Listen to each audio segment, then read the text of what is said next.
Salama daholo androany dia ndaondray raha horesantsika ny mahakasika ny savorovory etseroa amin'izao fotoana izao, indrindraindrindra ny fitokonana izay ataon'ireo mpianatra ny université mitaky ny zon'izy ireo, indrindraindrindra ny eo amin'ny vatsim-pianarana sy ny maro hafa tato ato izay hita tato anatin'ity herinandro ity moa izany rehetra izany, na ny mpianatry ny université ao Antananarivo izany, na ny mpianatry ny université ny Toliara, ary indrindra fa ny mpianatry ny université ny Toamasina dia samby nanao an'izay fitakiana maro isan-karazany izay.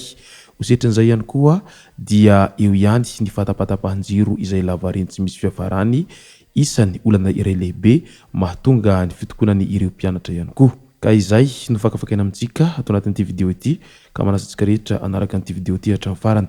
Azadino ny milaiky ny video antsika ary tsarovatra ny miabone amin'ny chaîne antsika mba ahafahanareo manaraka tsy tapaka ny video izay lefa nemsesy tagasy toy izao ny fanaovana azy. Tsy ampiandrelisika fa avy hatrany tonga dia vavany ndawary. Ny raha mahalala moa fa any Toamasina amin'izao fotoana izao dia mandalo fahatapahan-jiro vao be izay misy ao an-toeranao amin'izao ankatoka ny isika miteny izao.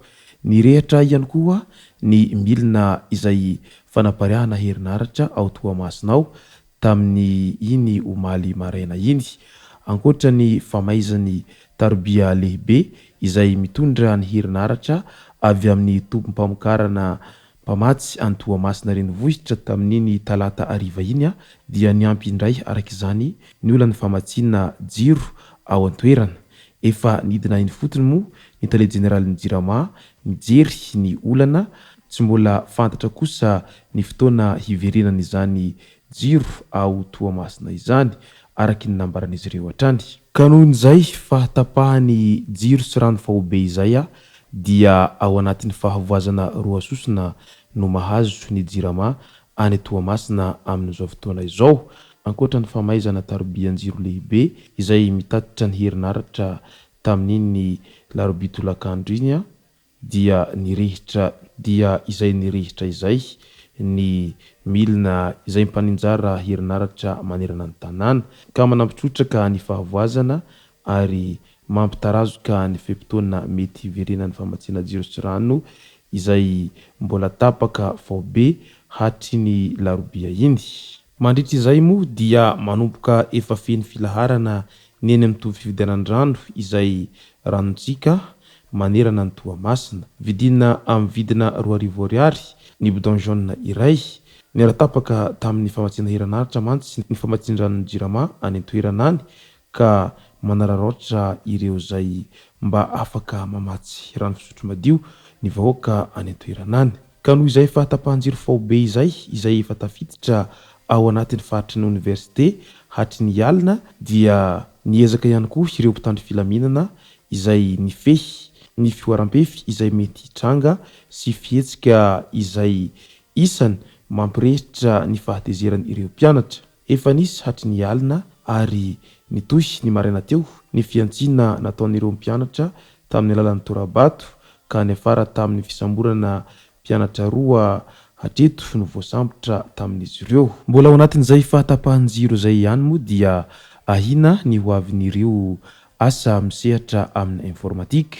Isan'ireo mitondra takaitra manoloana ny fahatapahan-jiro amin'izao fotoana izao ny asa amin'ny tontolon'ny informatika.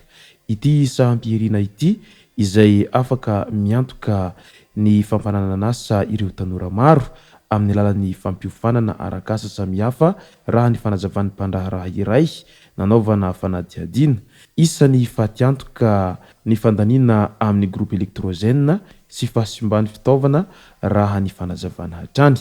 Mbola ao anatin'izay resaka Jirama izay hatrany moa nilaza ny heviny Christian Tabera ary nanao an'izao fanambarana manao toy izao manaraka izao. Io resaka Jirama izay tsy mihodina raha tsy amin'ny alalan'ny groupe électrogène na hery mpamatsy herinaratra izay any Henri Fraise sy ireo karana manana zompirenena frantsay.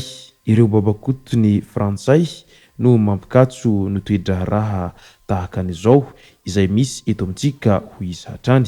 Any Mandritsara miteraka savorovoro sady mampivarahontsana tanteraka ny vahoaka indrindra ny mpanjifa herinaratra izay vokarin'ny orinasa Jirama ao Mandritsara noho ny fandrenesana ny famindrana ny milina iray lehibe izay mampiodina ny Jirama ao amin'ny tanàn'ny Mandritsara ka hafindra any amin'ny toeran-kafa. Fa inona loatra no nataona eto Mandritsara no mahatonga any milina izay mpamatsy herinaratra anay no hafindra toeran-kafa ho ireo voakany Mandritsara.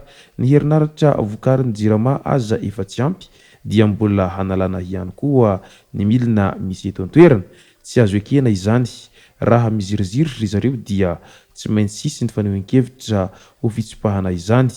Io no teny nataon'ny solotenan'ny mpanjifa ny herinaratra izay vokarin'ny Jirama ao Mandritsara ao. Miely ny feo tamin'ny andro ny alakamisy 12 Jolay maraina teo izay manambara raha efa tonga any an-toerana ireo izay iraka manokana hanongotra sy haka ary hibata ilay milina any Jirama izay natolotry Rakotrova Rabetsara na Litabe izay mpikambana tao amin'ny filan-kevitry ny fitantanana Jirama teo aloha. Ny analana ny jalin'ny mponina sy ny ahafahan'ny vahoaka ny Mandritsara misitraka aradrary ny herinaratra vokarin'ny Jirama no anisany antony nanorana io milina io tao Mandritsara tao. Niezaka nandeha nijery ny zava-nisy mahakasika ity raharaha ity teny amin'ny foiben'ny famokarana herinaratra na central thermique tao Maromboka ny mpanao gazety. Indrisy tena hafahafa feno fiavonavonana sy fandrahonana noseho tany an-toerana manoloana izay rehetra izay.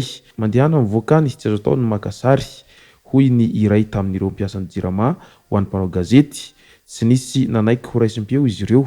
Ny hany hafatra nandritry ny fandalovan'ny mpanao gazety teny an-toerana efa misy ny fikitihana ilay milina teo amin'ny toerana nisy azy teo aloha. Niezaka nifandray tamin'ny OMC sy ny tompon'andraikitra eo anivon'ny Jirama ao Mandritsara ny mpanao gazety tany an-toerana fa samy nilaza ho tsy nahafantatra ny tena zava-misy sy mandalo any an-toerana izy ireo.